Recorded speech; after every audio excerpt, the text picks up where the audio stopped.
And at this moment, Democrats from all 50 states are meeting in Minneapolis to discuss the future of the party. This is part of a three-day event.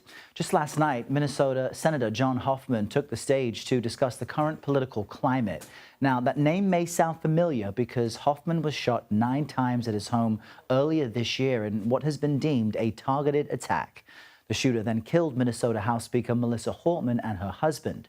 Hoffman urged everyone to commit to, quote, governance over grievance and reject political violence. We must call Americans to action in ways that don't incite intimidation and political violence, right? Having our own homes violated by pure evil cannot be the new normal, right? Amen? I believe all Americans and Minnesotans want to talk to each other again without being demeaned and without the threat of violence. CBS News correspondent Nidia Cavazos joins us now from Minneapolis with more on this. Good morning, Nidia. You know, considering what he's been through, that was a powerful and passionate message from Senator Hoffman. But what was the takeaway? How did other Democrats there react?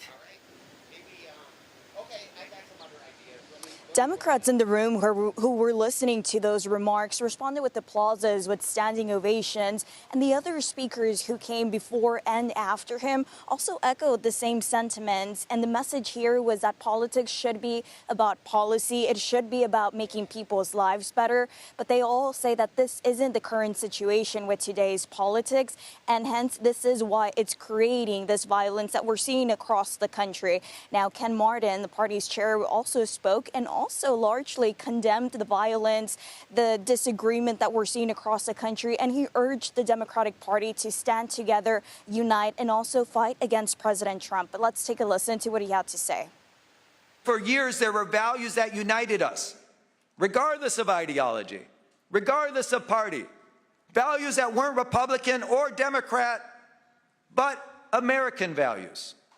Values like respect for our Constitution, a belief in the rule of law, a belief in due process and separation of powers, a free and fair press, standing with our allies around the world to protect emerging democracies and so on. But now we have one side led by a dictator-in-chief who's decided to throw these values into the dustbin of history.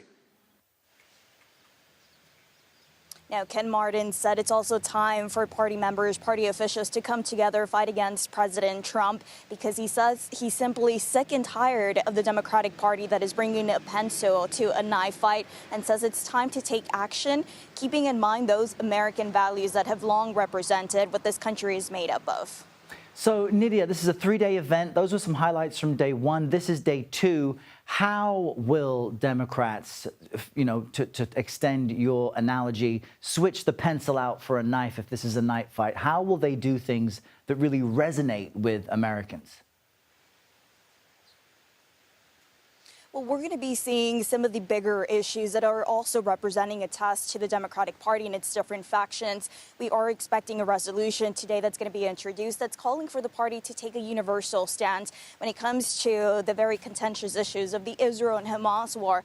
One of the resolutions will be calling for the party to call for a ceasefire, suspend military aid in Israel, but also more on the more controversial side, it's also asking for Palestinians to be recognized as a country. And so we're going to be seeing a true test for the Democratic Party and its different factions. And what we're also going to be beginning to hear are the conversations about which is the first early voting state that's going to be first in the nation to vote in 2028. And while it is a way to go, we know that Ken Martin has long said that he's open to changes. In 2024 with South Carolina, that was the first state to go first. But we're going to be seeing so many other states putting in their bid to be the first in the very nation. All right, 9:23 there in Minneapolis, and Nidia Cavazos is across all the big headlines as the Democratic Committee continues to gather. Nidia, thank you very much.